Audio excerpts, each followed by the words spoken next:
টানা বৃষ্টিতে কাপ্তাই নদীর পানির স্তর বিপদসীমা ছুঁয়েছে। এ কারণে আজ কাপ্তাই নদের 16টি জলকপাট খুলে দেওয়া হয়েছে। শনিবার বিকেলে এক বিজ্ঞপ্তির মাধ্যমে এই খবরটি নিশ্চিত করেছে পানি বিদ্যুৎ কর্তৃপক্ষ। এদিকে বাঁধ খুলে দেওয়ায় সবার মাঝে দিয়েছে উৎকণ্ঠ। কাপ্তাই বাঁধ খুলে দিলে চলমান বন্যা পরিস্থিতি কি আরও ভয়াবহ রূপ নেবে?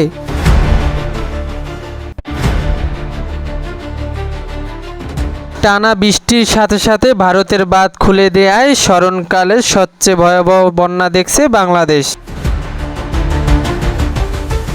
এতে এখন পর্যন্ত প্রায় 11 জেলায় 49,38,159 জন মানুষ ক্ষতিগ্রস্ত হয়েছে।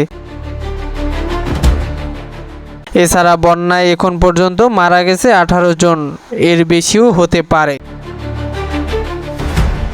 এরই মধ্যে কয়েকদিন ভারী বৃষ্টি হওয়ার কারণে অনেক পানি বেড়ে গেছে।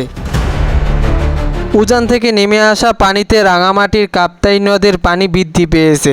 বন্যা পরিস্থিতি নিয়ন্ত্রণে রাত 10টায় কাপ্তাই বাঁধের 16টি জলকপাট খুলে দিয়েছে কর্ণফুলী পানি বিদ্যুৎ কেন্দ্র।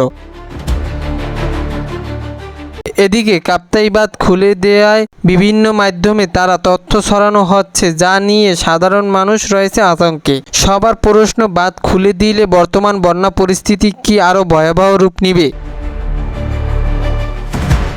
এ নিয়ে কি বলছেন কর্তৃপক্ষ? জেলা প্রশাসক বলেন, প্রাথমিকভাবে আজ রাতে 16টি গেট 6 ইঞ্চি করে খুলে দেওয়ার সিদ্ধান্ত নেওয়া হয়েছে। নিয়ম অনুসারে প্রতি বছরই এভাবে পানি ছাড়া হয়। তাই আতঙ্কিত না হওয়ার জন্য তিনি সবাইকে আহ্বান জানিয়েছেন।